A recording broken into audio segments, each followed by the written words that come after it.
Welcome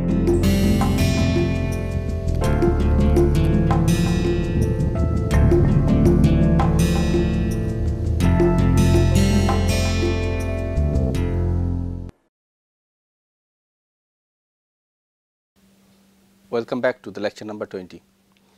So, till last class we are discussing about the TC-SPC system, and I have already told you several parts of this TC-SPC system. Let us have a quick go through all these different component of this TC-SPC setup. So, as you remember, I need a laser source which will produce the pulsed laser light, and then this laser light will excite the sample, and the emission from the sample will be collected through this monochromator and then this PMT, and when this PMT count will come and start the stopwatch over here, then this stopwatch will also be stopped. So, you see here this is the reverse mode operation,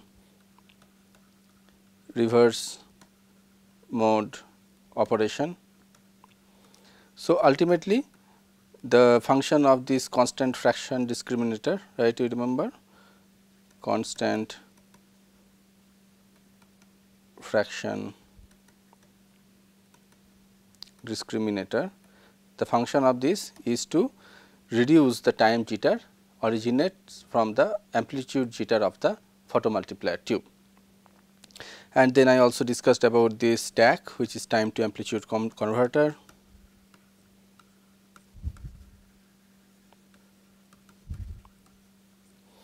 So, basically what you will going to get is the histogram of this fluorescence intensity, but it looks just in the reverse mode, like a mirror image of this histogram, which is actually is, because here my start and stop are different. And you also note that I have not discussed these two things, these two work, the importance of these two polarizer over here, which I am going to discuss later. Okay. Before moving to this instrument response function, let me tell you that this count rate of this TC-SPC system is very important. Why it is important? Because in TC-SPC the first detected photon is the most important photon. It means that for a normal sample where the lifetime has some value, let us say about a nanosecond, then the photons are emitted throughout the 5 nanosecond time window. If the lifetime is 1 nanosecond, then photons are emitted throughout the 5 nanosecond time window, that we have already seen.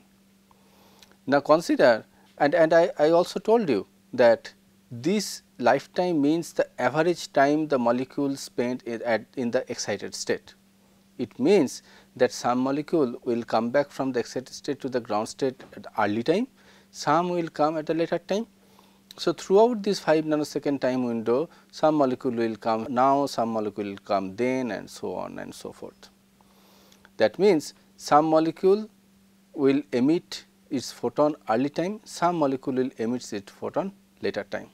Now, if I increase my count rate, that means the molecule, and obviously at a time I am not going to excite only single molecule, many molecules are being excited, because the number of photons in this excitation light pulse are huge.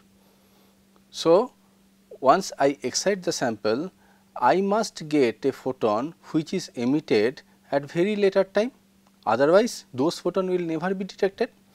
That is why in TC-SPC I already have discussed briefly these things. So, in TC-SPC system the detection rate has to be very low, otherwise the probability of getting the photon which is emitted at the later time will never be the first detected photon, because in TC-SPC the first detected photon is only getting detected by the system, and you will get a count in the respective time channel.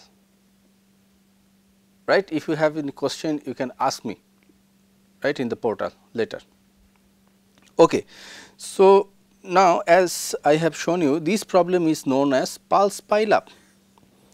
So, in pulse pileup, if the count rate is high, that means 0.5 photon per pulse is detected.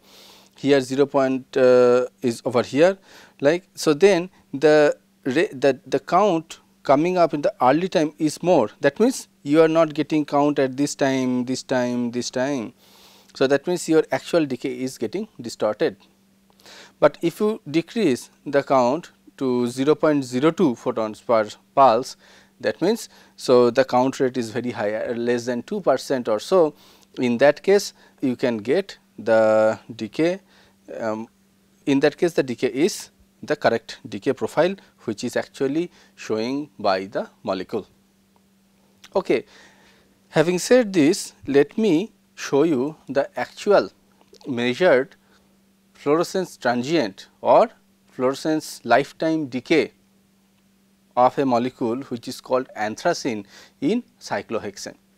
So, as you can see here, these red dots, see these red dots over here, these red dots, these are the measured intensity as a function of time.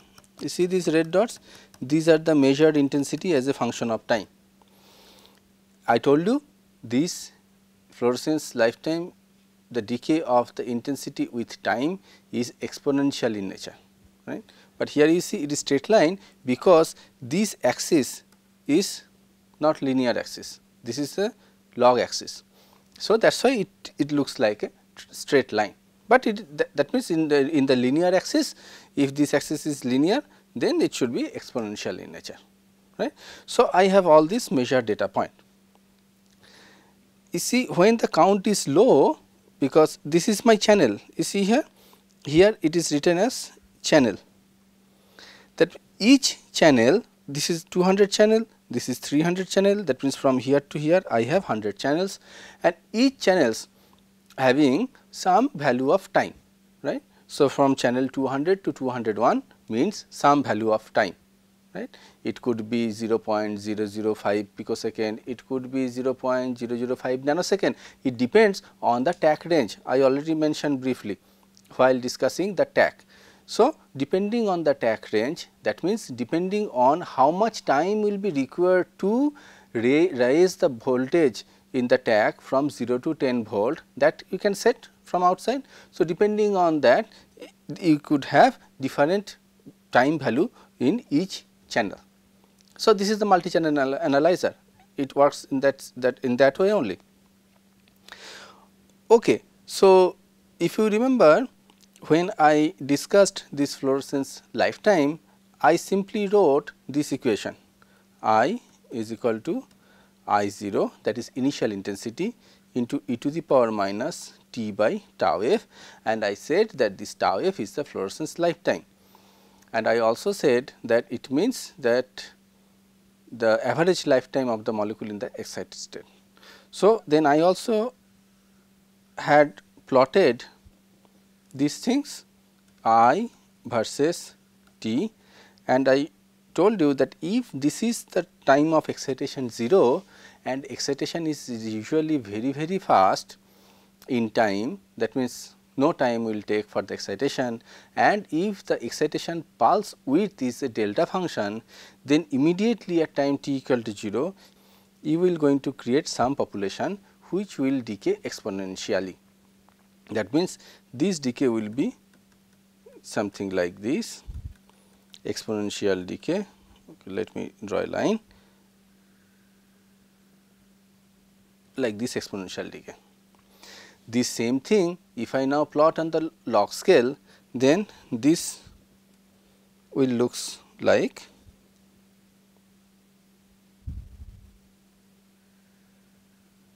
this. That means at time 0 there is no count, and the count is very high at time t equal to 0. So, everything starts from here, from this point, then it decay. This is in the log scale. So, it just started from here at a high value and then it is decaying. But in this case you see the red dots as I showed here, there are some red dots are still even here. It looks like that something is rising and then it is decaying. It looks like something is rising from here to here, something is rising and then it is decaying, right.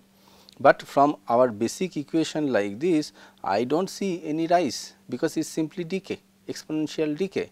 So, the question is from where that rise part come? The answer is very simple. To get this equation, or while explaining this equation, I said two words.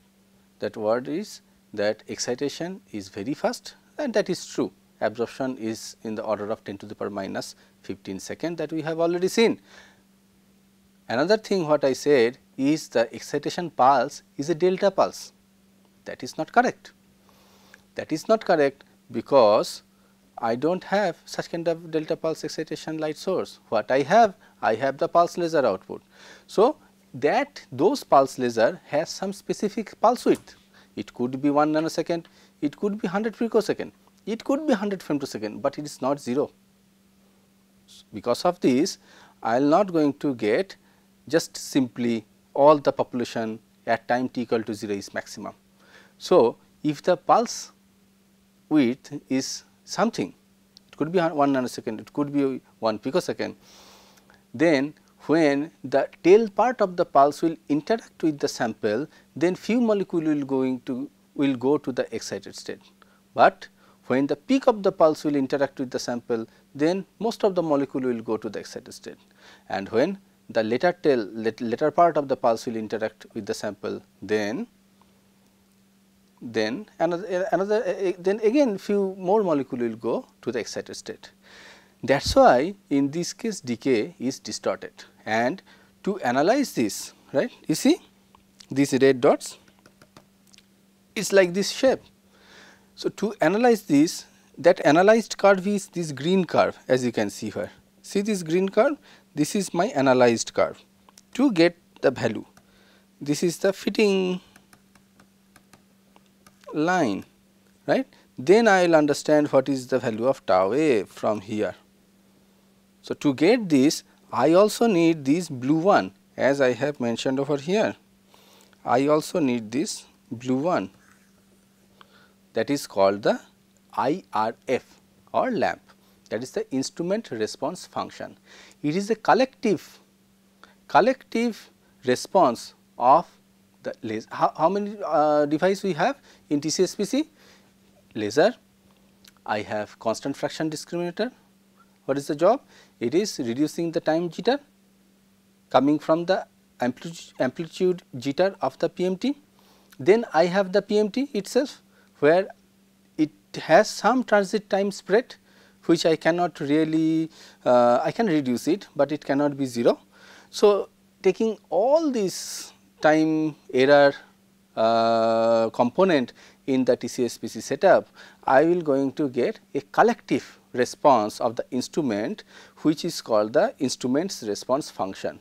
And let me show you that this instrument response function, what I have written here, is response of the instrument to the 0 lifetime sample, right. You note here it is written 0 lifetime sample.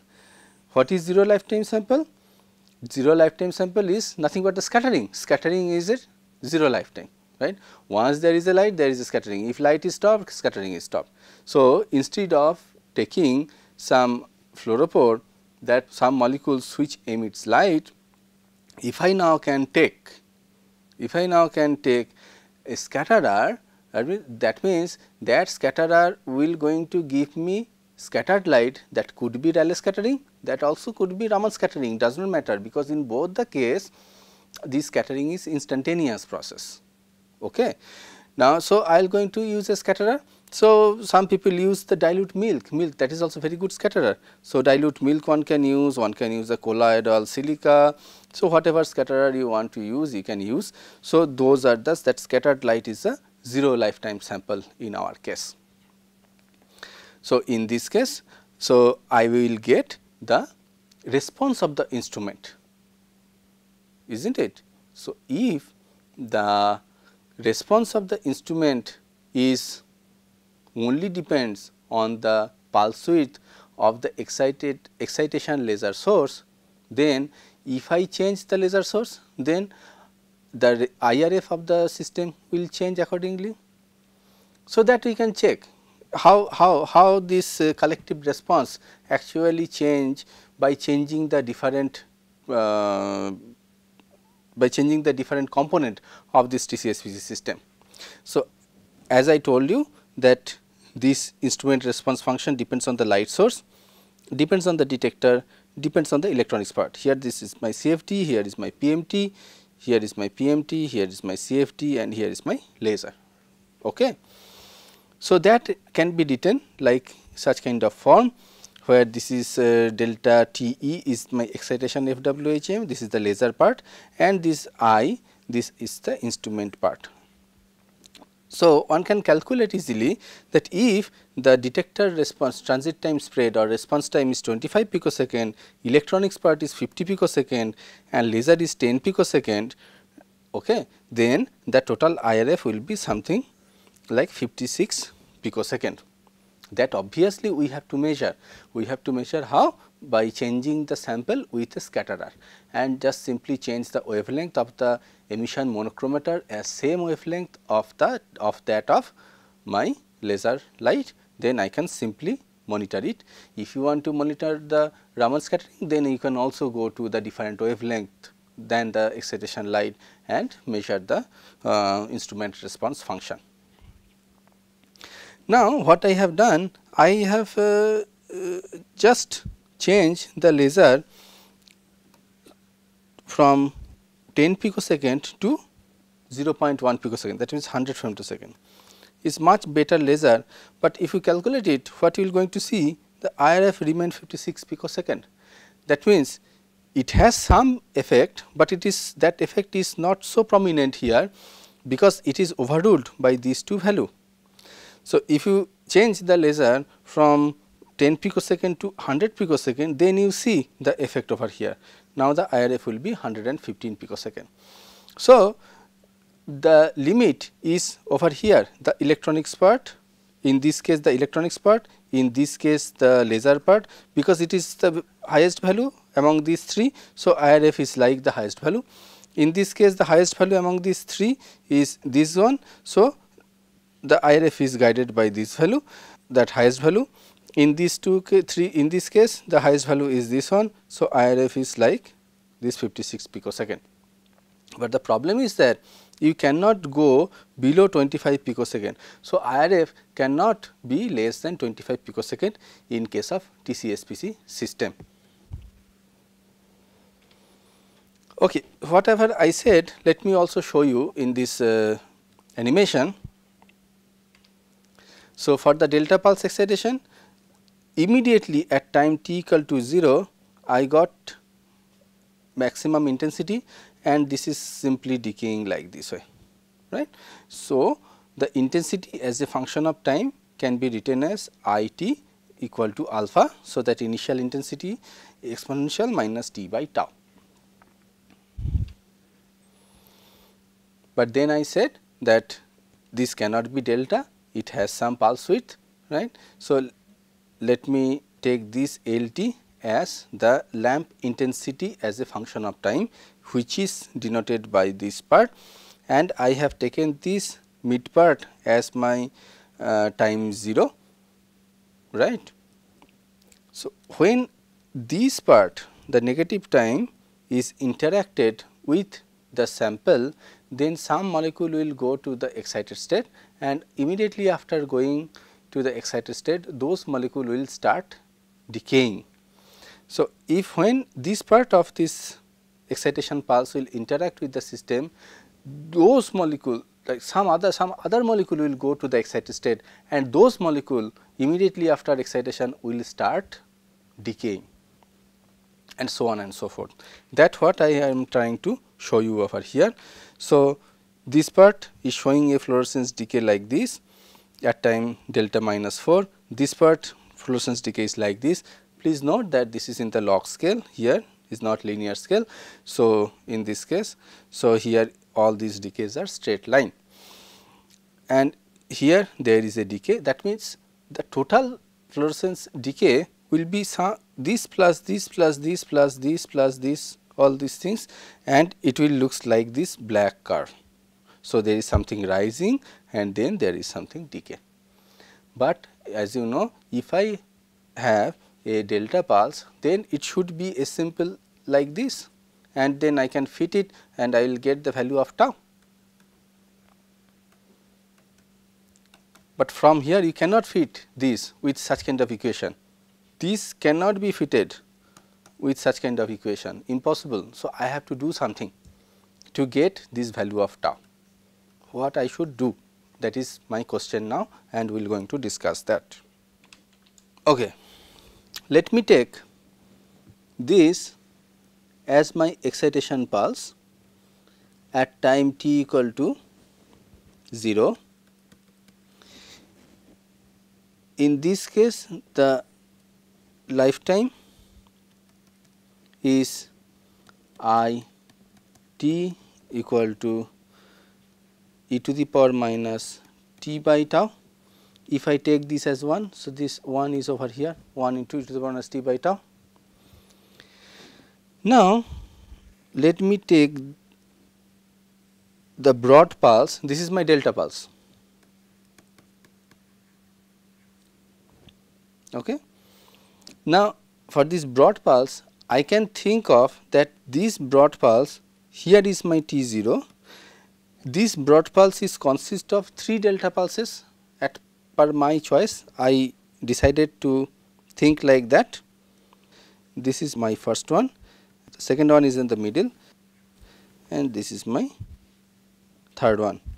So, this is actually coming at time t1, this is at time t2, this is at time t3.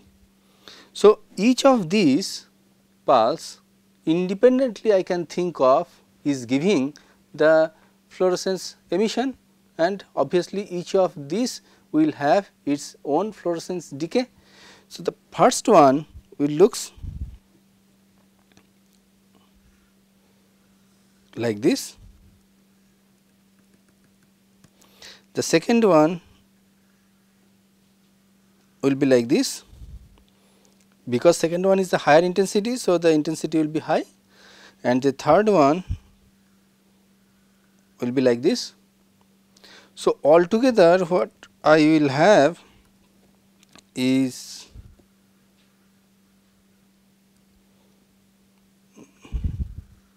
like this.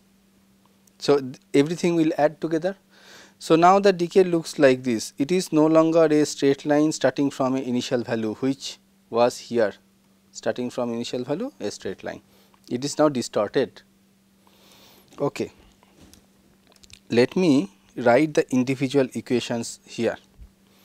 For the first one, I can write I1t equal to the intensity LT1, because it has some intensity and the some intensity over here, and the fluorescence intensity at time t equal to 0, t equal to T1 will be proportional to that intensity. So, I simply write LT1 e to the power minus t plus T1 divided by tau. You got my point? Here in this case, it is not simply minus t by tau, because some time T1 is already delayed over here. This is not starting from T0. So, minus t plus T1 divided by tau. For the second one, I2t is equal to L T2, because the intensity is little higher over here, and the fluorescence intensity will be proportional to the excitation light intensity, that we all know. E to the power minus t plus T2, that means this is at some other time, divided by tau. For I3t, similarly I will write T3 e to the power minus t plus T3 tau. So, the total fluorescence intensity I can write NT equal to I1t plus I2t plus I3t. So, I can simply write L T1 e to the power minus T minus T1 by tau plus L T2 e to the power minus T minus T2 by tau. I just took the negative signs out over here, plus L T3 e to the power minus T minus T3 by tau. Good. So, this I can write as L T1 I T minus T1. Look here,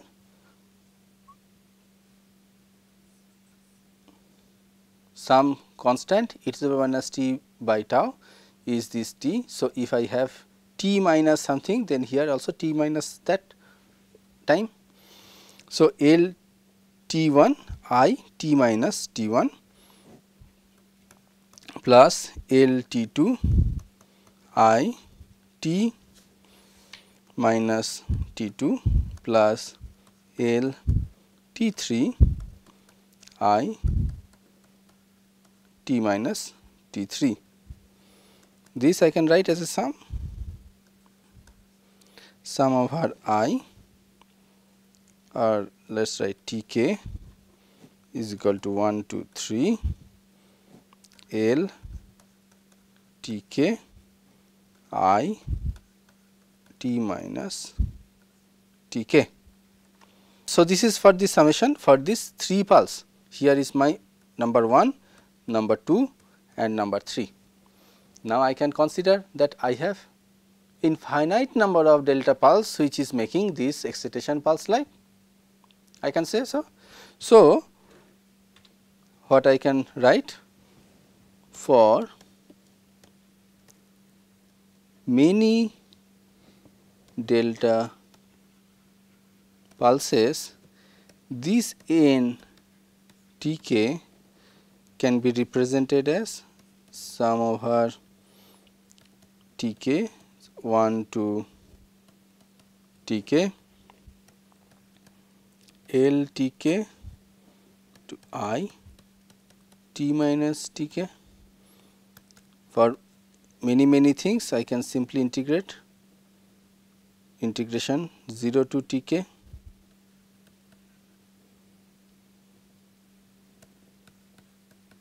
L Tk I T minus Tk dTk, right. So, this is the effect. So, this is the effect of many delta pulse in that excitation pulse light. Okay. Now, this LTK is my lamp profile. That means, this is nothing but that what I said, here is my one delta pulse, here is my another delta pulse, another like that, right. This is T0, T1, T2 and so on. That is what I said. So, this is nothing but instrument response function, that is the response of the instrument towards the 0 lifetime sample. So, this is IRF, I can measure it. So, this is measurable quantity. This NTK, this is nothing but your measured fluorescence decay.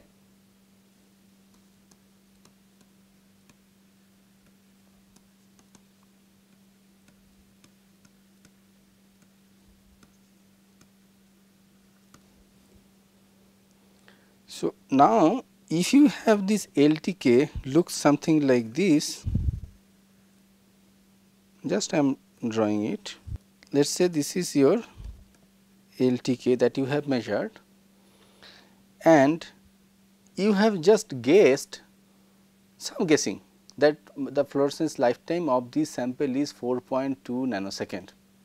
So, for this 4.2 nanosecond, simply this will follow the e to the power minus t by 4.2 nanosecond. So, the intensity will decay accordingly. So, ideal value, ideal case. So, simply you will get such kind of curve. So, this is your true IT which has the form e to the power minus t by tau. So, this guy and this guy will give you from this equation, na? This is nothing but this I, the form of I, this LT is nothing but this. So, these two will give you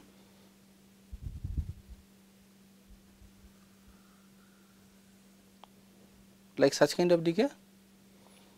This is your calculated decay.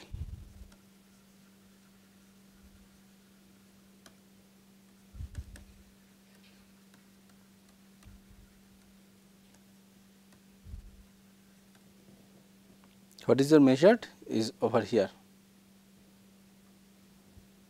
This is the calculated. This is your measured.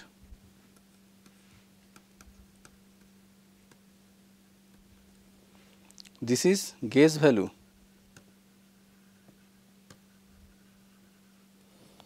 So, the measured one and this calculated one, let us say the measured is looks like this, the measured one is like this. So, then after you calculate, you compare with the measured one. If they are same, no, they are not same. So, you change the value, gauge value to a different value. Then again you merge with this according to this equation. So, then the different you will come like this way, still it is different. So, you again change and once and sometime and for one value of this tau, this will be similar to the measured value, that is called the least square fitting method, and you will get the lifetime of your sample. So, like this way we are going to measure the lifetime in TCS/PC system, and this process is called the iterative reconvolution technique.